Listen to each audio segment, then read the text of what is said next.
People saw me as a god because my computer could connect to a two-dimensional world. I could grant them objects from the real world. A kitchen knife I casually tossed in somehow became one of their sacred artifacts. And the offerings those tiny people gave me could actually enter reality. But what I didn't expect was that the very first offering they made nearly scared me to death. The moment I opened a game called Pixel God, a voice suddenly echoed inside my head. Today, the world finally welcomes back its great god. Your arrival has given this world meaning once more. When I snapped back to reality, the scene on my computer began to change. A flat stretch of grass appeared on the screen, surrounded by forests and rivers. In the center stood a white domed temple. Then the voice spoke again. "This is your temple. Please give it a name." My name was Lin Yao. "Then call it the Temple of Yao." Just then, two barefoot little people with bare upper bodies appeared in the corner of the screen. They walked over and began circling the temple. An exclamation mark popped up over one of their heads. "What a magnificent building! The gods must have made it." The other one raised both hands. "This is a sign from the gods, a place of good fortune. We must bring more people here and stand together in this land blessed by the gods." Smiley faces appeared over both their heads as they ran off screen. A few seconds later, they returned with 5 more little people. The 7 of them began worshipping around the temple. They built a small thatched hut beside it, then transplanted berry bushes from outside the screen and started living beside the temple. A notification appeared. "You have gained the first followers of this century. Faith is the power through which you perform miracles. Gather more faith." A tiny human icon appeared in the upper right corner, representing population. Beside it was a temple icon, representing faith. Both numbers were 7. Each believer only provided 1 point of faith. I clicked on faith, and a locked orb of light appeared. This was the miracles menu. A certain amount of faith was needed to unlock them. The most basic miracle was rainfall. There were also much stronger ones. Fire of Aegir. The god of the deep sea imprisoned a fire dragon and turned it into a wonder capable of launching massive flaming boulders. Looking at those miracles, I started thinking, so I needed 10 followers just to use one basic miracle. Increasing the population had to be my top priority. Unlike other simulation games, the God Simulator didn't let me build houses or create residents directly. I could only wait for the pixel people to reproduce or gather on their own. I watched the tiny people farm when I noticed something strange. The people around the temple were acting differently. Sad faces appeared above their heads as they gathered around the temple and prayed. "Great God, please reveal yourself. Please bless us." "Great God, the forest tribe says we worship a demon. They want to tear down the temple. Please show us a miracle." I instantly understood. This was the little people's first crisis. But I only had 7 points of faith. I couldn't even make it rain. I kept exploring until I clicked on the temple and opened a new interface. At the center was a stone campfire. In front of it stood a gray, human-shaped statue with a blurred face. It was impossible to tell whether it was male or female. It seemed to be how the pixel people imagined their god. There was a long table in front of the statue, with 2 slots on it. The larger slot on the left was labeled Offering. The smaller slot on the right was labeled Blessing. Both were empty. The offering slot was easy enough to understand, but the blessing slot probably referred to powers or items a god could give their followers. Could this be the miracle they wanted? Then I noticed something odd. Why did that table look familiar? Wait a second. That table looked exactly like my computer desk. The offering slot was shaped like a long rectangle, exactly like my keyboard. The blessing slot was oval-shaped. Was that supposed to be my mouse? And when I looked closely at the statue they were worshipping, wasn't that me? The thought gave me chills. Then a bold idea popped into my head. Carefully, I placed a garlic bulb from the table onto my mouse and stared at it expectantly. 2 seconds later, the garlic rolled right off. "Guess it was just a coincidence," I muttered to myself. But then the garlic suddenly disappeared into thin air. I instinctively looked at the screen. Inside the temple's blessing slot was now a pixel icon of garlic. When I clicked it, a line of text appeared. "God's blessing, a special spice and medicinal herb. Would you like to grant garlic to your followers?" My whole body trembled. I ran around my rental apartment once, then splashed cold water on my face. After I calmed down, I returned to my desk. The garlic was still there in the blessing slot. That meant the garlic in my hand had really entered the temple through the position of my mouse. I had no idea what this game was, or how it could break through the barrier between worlds, but I wanted to see what would happen when the real world and the game world interacted. So I clicked yes. The little people worshipping outside the temple immediately had exclamation marks pop up above their heads. "The God has revealed himself! The God has bestowed a miracle! Great God, thank you for your blessing. Garlic! Garlic granted by the God!" After kneeling and praying, the little people rushed around spreading the news. Their expressions all turned into smiley faces. They got busy together, clearing out a patch of farmland. Tiny sprouts appeared in the soil, slowly growing into green seedlings. Another notification appeared. Your blessing has taught your followers how to grow and use garlic. Their faith has increased. The faith value in the upper right corner jumped from 7 to 22. Looks like blessings were a quick way to gain faith. Then I found a pencil on my desk. Tools should be useful for tribal civilization, right? But when I opened the page, the garlic was still in the blessing slot. The leader wore a horned helmet and held a wooden spear. He and his people carried torches as they surrounded the temple. Demon thing! It must be destroyed. You demon worshippers, burn it down! So this was the forest tribe the people around the temple had mentioned. They believed a demon was being worshipped inside the temple. All 7 followers of the temple had exclamation marks over their heads. This is the palace of our god, the temple of Yao. Our god sent down a miracle, the miracle of garlic. But the forest tribe refused to listen. They kept shouting that they would set the temple on fire. I opened the miracles menu and hovered my mouse over the first option, rainfall. If I summoned rain, these primitive little people would probably think the god was angry. But then I reconsidered. No, if we were going to fight, I might as well make it a big one. I looked farther down the list. The miracles consumed increasing amounts of faith. Rainfall, lightning 20, scorching sun 25, hurricane 30, earthquake 40. I only had 22 points of faith, so I locked onto lightning. You'll do. I selected it. My cursor turned into a target area with a draggable range indicator. I shrank the range and locked it directly onto the horned helmet leader's head. They say the loudest one gets dealt with first. With great power comes great responsibility, so take this heavenly lightning strike. With a light click of my mouse, a bolt of lightning crashed down from the pixel sky. It struck the horned helmeted man directly, turning him and 2 people around him into ashes. Exclamation marks appeared over the remaining forest tribe members' heads as they scattered in every direction. Only the temple's 7 followers had angry expressions over their heads. God's punishment! You have angered the god. This is what happens to those who blaspheme. I watched with satisfaction. Being worshipped as a god felt pretty great. I relaxed and realized my neck was getting sore. The game didn't have many controls, but it had this strange pull. Before I knew it, it was already 12:30 at night. As reluctant as I was to stop, I shut down my computer, washed up, and went to bed. I still had work the next day, after all. Lying in bed, I half-drowsily thought about it. If I could create natural disasters and keep giving real-world items to the people in the game, then from the pixel people's perspective, I really was no different from a god. The next day, the second I got off work, I eagerly opened the God Simulator and clicked Continue Game. The familiar pixel world slowly unfolded again. The faith value had become 25, an increase of 23 points. The population had also increased by 23. That confirmed my guess. Under normal circumstances, every new person brought 1 point of faith. More importantly, the game kept running even when it wasn't open. A notification appeared.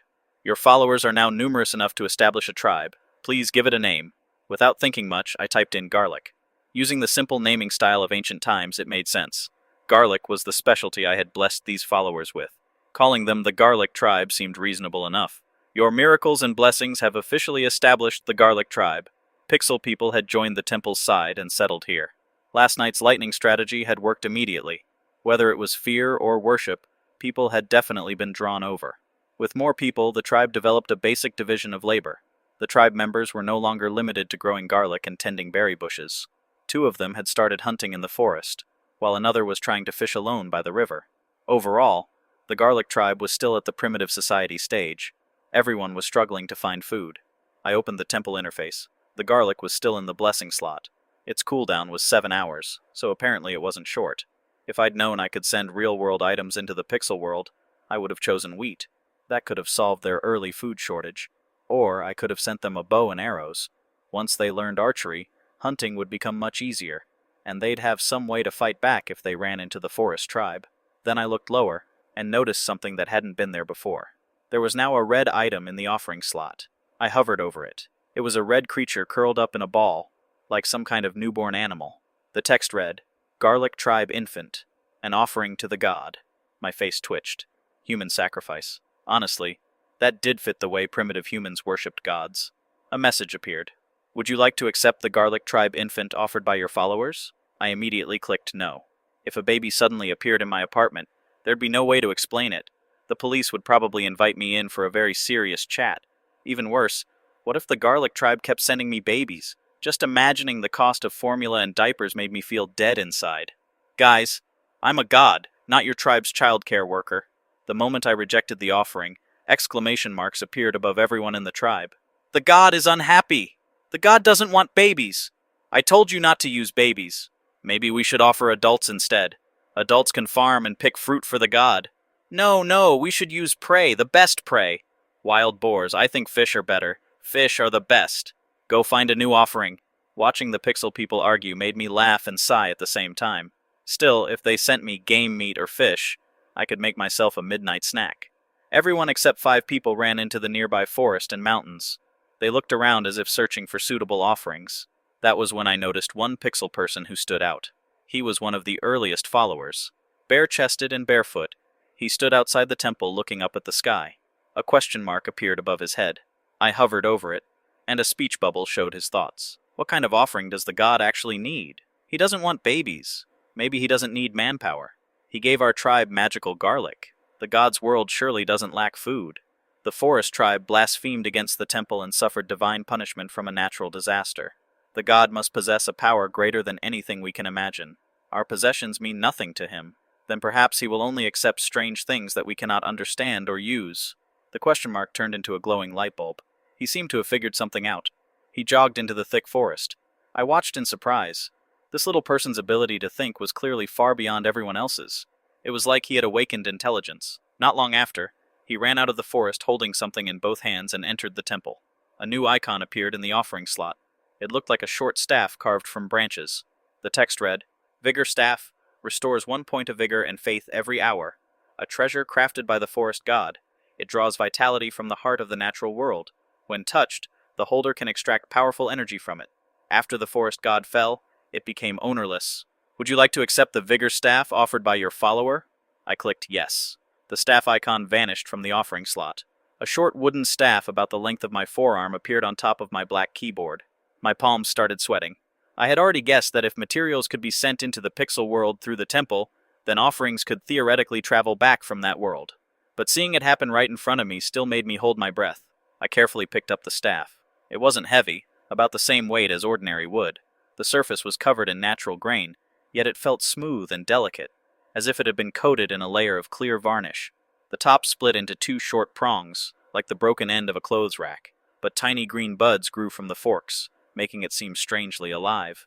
The moment I held the Vigor Staff, I felt a surge of energy run through my body. The ache in my lower back and shoulders disappeared completely. It felt like I was 14 or 15 again, when I could stay up gaming all night, sleep once, and wake up full of life. The magical items from the pixel world actually worked in reality too. A line of text appeared on the staff. Maximum vigor lasts 12 hours. In other words, as long as I held this staff, I theoretically wouldn't need to sleep. Whether I was working or studying the next day, I'd never feel sleepy. My heart raced.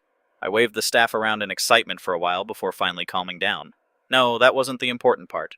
The important part was that offerings could really be brought out of the pixel game.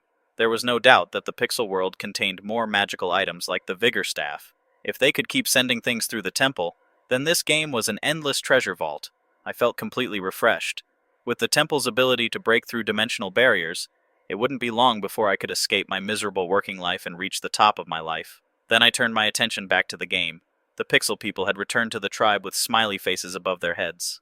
The god likes offerings. Great. So the god likes that kind of offering. I'll find something even better. I still think wild boars are the best. The god will definitely like wild boars. Wild boars are better than that branch. I noticed that the 2 people insisting on wild boars and fish were both former forest tribe members. They wore leather vests. The forest tribe survived through gathering and hunting, so it made sense that they considered prey the best gift. I searched among the tiny people, trying to find the one who had offered the Vigor Staff, but they all looked the same. No names, no distinct traits. It was hard to tell them apart.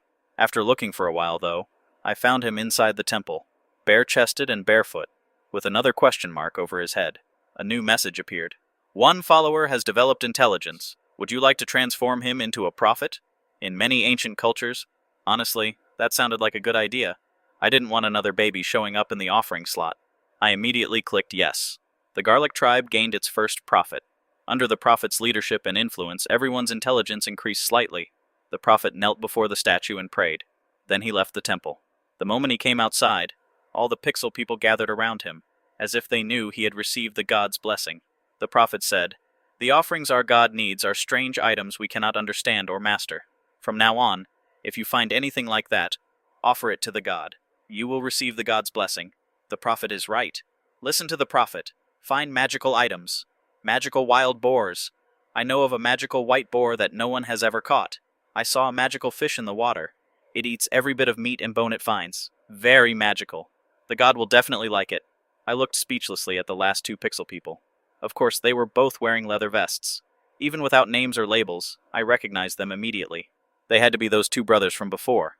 Their obsession with pigs and fish was like fireflies in the dark. Impossible to miss. Although the prophet had explained what kind of offerings they should look for, no pixel person found anything special over the next 3 hours. Most of them returned to their usual lives, planting garlic and berries, then eating them. Soon, 2 new babies were born in the tribe. The pixel people began assigning workers to care for them. As for me, the only person I could directly guide was the prophet, and even then, all I could do was move him to a designated location. Whether he understood anything or discovered something depended entirely on him. After watching for a while, it was already 6:30 in the evening, and I was starving. I went downstairs to a small restaurant and ordered fried rice with green peppers and shredded pork. I wolfed it down and hurried back. When I returned, the garlic tribe had changed.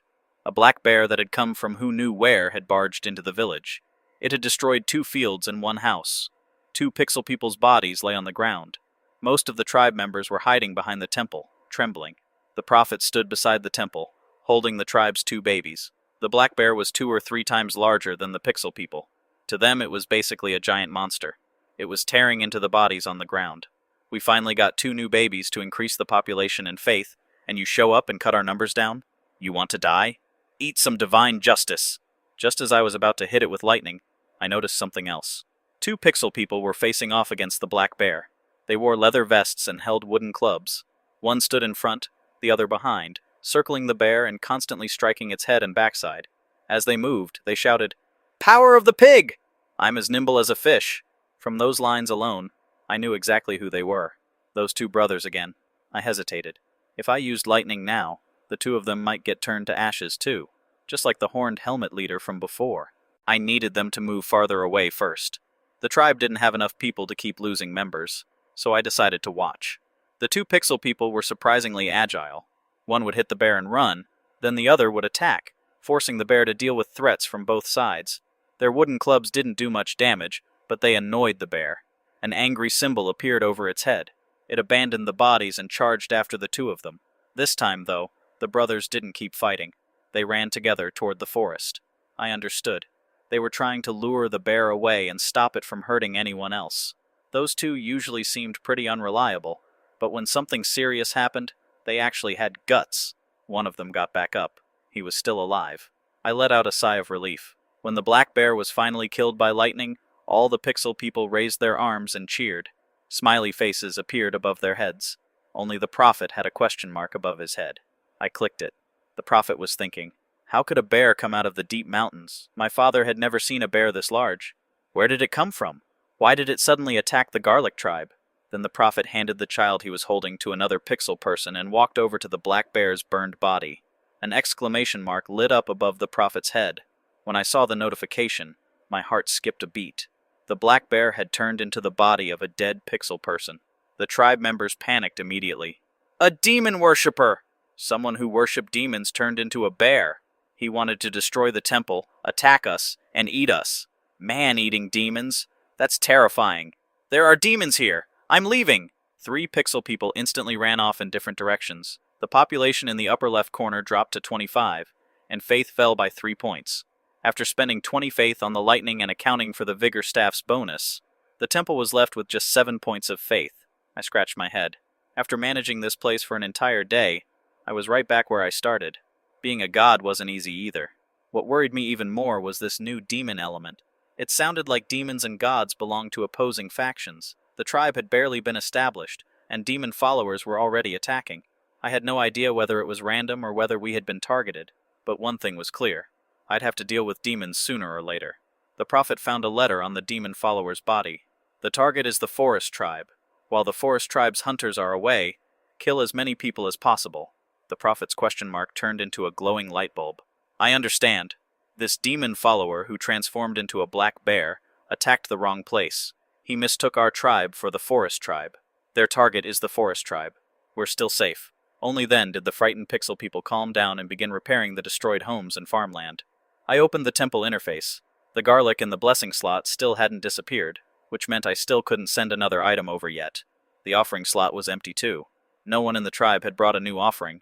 But then, to my surprise, 2 more pixel people entered the temple. Great God! 2 of your followers have accomplished deeds far beyond the rest. Would you like to transform them into heroes? I clicked yes without hesitation. White light shone around the 2 pixel people, and the title Hero appeared above their heads. Naturally, they were those 2 brothers. After becoming heroes, I could guide them too. I selected an area and had the 2 heroes explore and patrol it. Compared to the prophet, who was good at thinking, heroes were better at exploring and investigating in the field. When I repeatedly clicked on the brothers, a detailed character screen appeared. It showed pixel portraits of 2 male heroes. The one who liked pigs was muscular. The one who liked fish looked slim and agile. The prophet stood bare-chested, looking up at the sky. Occupation: farmer. Other than knowledge, which was 13, all his other attributes were 0. Thankfully, the prophet had a special ability: wisdom. Wisdom was the key for apostles to hear the will of the gods. The higher their wisdom level, the easier it was for them to improve and comprehend different abilities. I hovered over the 6 attributes and saw descriptions for attack, defense, knowledge, and the rest. They were very similar to the attributes in Heroes of Might and Magic. It looked like prophets and heroes could eventually lead soldiers into battle. But the Garlic tribe had too few people, and its production was still at a primitive level. They were farming by hand, had no farming tools, and hadn't learned how to make weapons. Professional soldiers were still a long way off, so I selected the brothers together and sent them into the forest to explore. For now, these 2 bachelor heroes were all I had. Hopefully, they'd get lucky. A few minutes later, the brothers actually found something. They discovered the forest tribe's settlement and were welcomed inside. An exclamation mark appeared over one forest tribe member's head. They want to trade leather and meat for our tribe's garlic. I had the brothers return to the village, meet the prophet, and tell him what the forest tribe wanted. The prophet fell into thought. I hesitated too. Should I tell the forest tribe about the black bear? The garlic tribe was still weak. Trading with the forest tribe now might attract attacks from demon followers. But this was also a chance for the tribe to step into the outside world. They could trade for leather and meat they lacked, while building a good relationship with the forest tribe. After thinking it over, I selected the prophet and directly moved him into the forest. Development was what mattered most. If the tribe wanted to avoid being beaten up, it had to seize every opportunity to grow quickly. Otherwise, once the forest tribe was wiped out, the demon followers would turn around and come for the garlic tribe next. We couldn't afford to miss a good opportunity. An exclamation mark appeared over the prophet's head. Without realizing it, I have arrived in the forest. This must be the god's will. The god believes we should unite with the forest tribe. Let's do it. The prophet entered the woods. A pixel person wearing a leather vest came out of the camp. A small path had been cleared through the forest, leading to another settlement deeper inside. The visible border of the world expanded farther outward on my screen. From my god's eye view, I could clearly see that the forest tribe had more than 100 people living in different tree houses. Unlike the garlic tribe, where everyone did a bit of everything, the forest tribe had 2 defined professions. Farmers specialized in growing berries and mushrooms, then trading food with others. Hunters used traps and wooden spears to catch birds and rabbits. They traded prey with farmers and used animal hides to make leather. The farmers usually stayed in the tribe to tend berry bushes and mushroom patches, while hunters traveled deep into forests and mountains looking for prey. The forest tribe's leader was called the shaman. He wore a wooden mask. The shaman and the prophet spoke for a long time, but their conversation didn't appear on screen. It was like they had opened a private chat channel that even I couldn't access.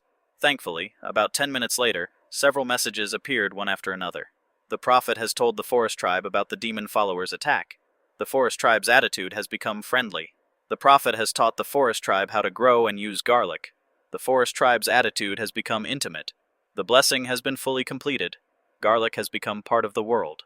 The forest tribe and the garlic tribe have formed an alliance. The forest tribe and the garlic tribe have successfully formed an alliance. Your faith will spread within the forest tribe. Seeing all that good news, I felt a little relieved. The prophet had pulled off several wins in a row.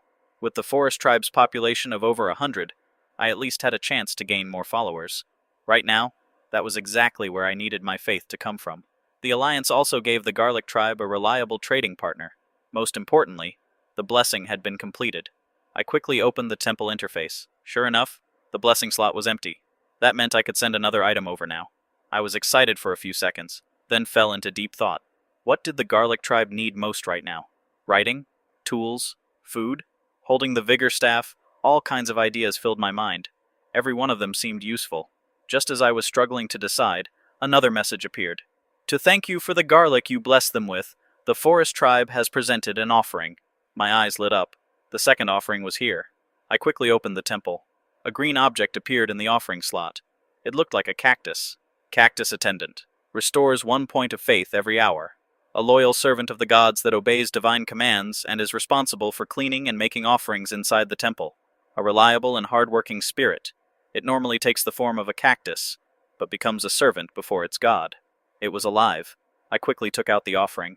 In an instant, a round cactus appeared on my keyboard. It was the size of a fist and looked no different from an ordinary store-bought cactus. A full green ball covered in spines. Then it slowly began to shake. Thin green arms and legs grew from its body. It bent its knees, pressed its round body against the desk, and solemnly knelt before me. Can you clean? The cactus attendant remained on its knees and nodded. Then clean the floor in here. After receiving my command, it jumped off the desk and landed gracefully on the ground. Then it spread its legs and started running around. Wherever it went, dust, hair, and tiny scraps were swept away and absorbed onto its surface, compressing into little balls. It was like a miniature divine vacuum cleaner. Before long, the floor was spotless. Even debris and the cracks and old grime were pulled out. The old floorboards, which had been full of scratches and cracks, now shone like a mirror, as if they had been waxed and polished. I crossed one leg over the other, opened a can of cola, and watched the cactus work. For some reason, I felt incredibly satisfied. So this was the joy of being a god. Unfortunately, work wasn't going nearly as well. Yesterday, I had managed to leave early. Today, the entire company had to work overtime. Who knew what had upset the boss outside? But he came back and called an emergency meeting. He angrily criticized everyone and demanded that all of us write a recent work summary and submit it before the end of the day. The whole company was buried under an oppressive atmosphere. As long as he stayed, no one dared move. My colleague looked a lot like my cousin, so he had always treated me pretty well. But my mind was completely focused on the simulator. I barely managed to endure until the boss left. I'll give you a ride. We're going the same way. No, it's okay. All right, but be careful on your way home. Then his tone suddenly changed. You heard about that recent case, right? There's some psycho who likes knocking people out and hanging them with ropes. I heard about it. There were 2 victims, a female college student and a male delivery worker. Apparently they're both in therapy now. Don't you live in Juyuan community? I nodded, but all I wanted was to get home and see how the simulator was doing, so I didn't keep talking. I sprinted all the way back to my tiny apartment. Garlic Tribe, your god has returned! The moment I opened the door, the cactus attendant on my computer desk immediately knelt and greeted me. I realized my single-room apartment had been completely transformed. The sheets, duvet cover, pillowcases, and curtains all looked a shade brighter. The dust had been cleaned away, and the wardrobe and bedside table had been wiped until they gleamed. The room smelled faintly of grass and plants. The only things the cactus attendant hadn't touched were my computer and computer desk. To him, those 2 things seemed like sacred territory that couldn't be disturbed. Only a god could touch them. The white glow of the 24-inch monitor lit up the room. Since I knew the god simulator kept running automatically, I simply left it on all the time. When I sat down at the computer, the Garlic Tribe had changed again. The population had reached 38. Among the 13 new people were Forest Tribe members in leather vests, bare-chested wandering hunters, and even a wild man with cat-like hair wearing leaves. Faith had risen to 44. That was enough for 2 more lightning strikes. The cactus attendant and the vigor staff together provided 2 points of faith per hour. That was fixed income. New population was variable income. Now for the important part. I opened my bag and took out a clear plastic pouch filled with pale brown seeds. Wheat seeds. It was a decision I had thought through carefully. First, I needed to make sure the Garlic Tribe had enough food. Only then would they have the energy to develop writing, tools, and maybe even weapons. Once they had enough food, greater needs and stronger thinking would naturally follow. A message appeared on screen. Would you like to grant wheat to your followers? A moment later, exclamation marks appeared over the tribe members outside the temple. They raised their arms and cheered. A blessing from the god! Long live the miracle! Great God, thank you for your blessing. Wheat. Magical wheat. Delicious food. Eat until we're full. The God has given us wheat. We need to use it well and spread faith in our God throughout the world. Just like with garlic, the prophet was the tribe's only real intellectual. He had a strong sense of the bigger picture. Faith only jumped from 44 to 84. Garlic had increased it by 15 points, while wheat brought 40. Looks like not all blessings had the same effect. For now, food had a greater impact on the garlic tribe. After some time, the prophet entered the temple and knelt in prayer. A question mark appeared over his head. I clicked it. Great God, the forest tribe knows of a frozen old god's apostle and wishes to offer them to you. However, they want us to teach them about wheat, but wheat is far too precious. My humble wisdom cannot judge its value, so I can only devoutly ask you, Almighty God of Yao, to grant us guidance.